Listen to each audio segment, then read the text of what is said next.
Hello Libra, thank you for joining me for your weekly forecast for week commencing the 4th of June. Mercury, the planet of communication, moved last week into your sister air sign of Gemini. Of course, the Sun is here too. This could be getting you really excited about transforming your situation, opening it up, being more free-spirited and independently minded, and also actioned.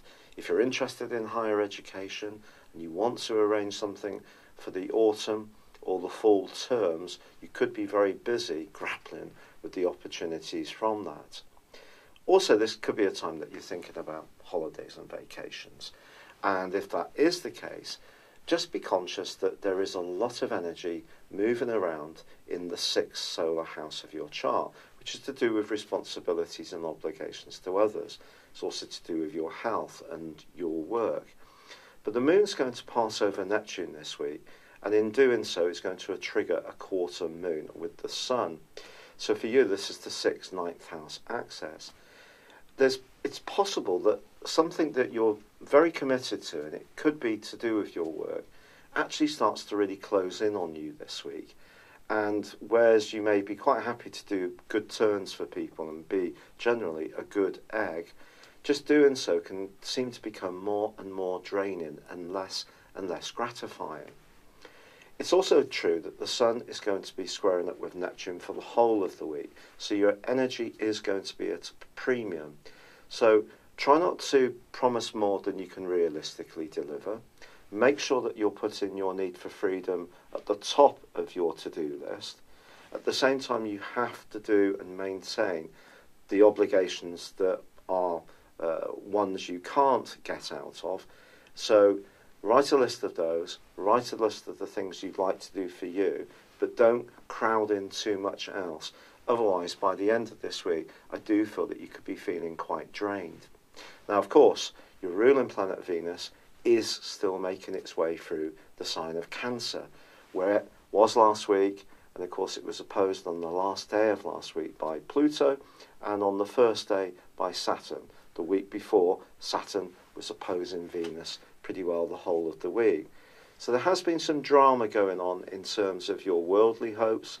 Anything to do with property or where you live may still be under the astral microscope this week as Venus continues this opposition with Pluto.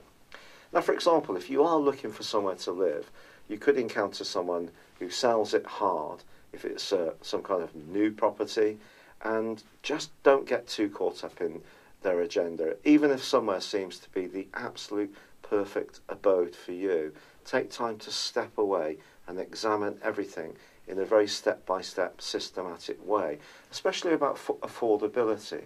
But then there could be some politics around a relationship, but potentially in your family, perhaps with someone who's younger than you, such as an offspring, or perhaps a sibling, or it could be with a parent, somebody older. But someone could be, in some ways, leveraging some kind of response from you, and they may, on the surface, seem to be utterly charming, and that might be completely sincere. But just be careful. Someone may have a bit of an agenda, but it's their agenda, and it won't necessarily include a recognition of your needs as much as it may appear if they get you to do their bidding. So just be careful, because Venus opposite Pluto is a pretty tricky aspect, can have its upside. You may have a greater sense of appreciation of who you're close to in your world, but it can have that downside, which is often disguised under this mask of charm and civility. So try to peer through that. And if you can, try to keep things simple this week, and do create some space to go off and do something rather liberating for you. It's been a real pleasure being with you, Libra. I'd love it if you would like or comment on this video or subscribe to this channel. But for now, good luck and goodbye. Thank you for joining me. If you'd like to know more, please visit my website at www.patrickarundell.com or download my free app in iOS, Google or Facebook at www.horoscope-ace.com. Thanks and goodbye.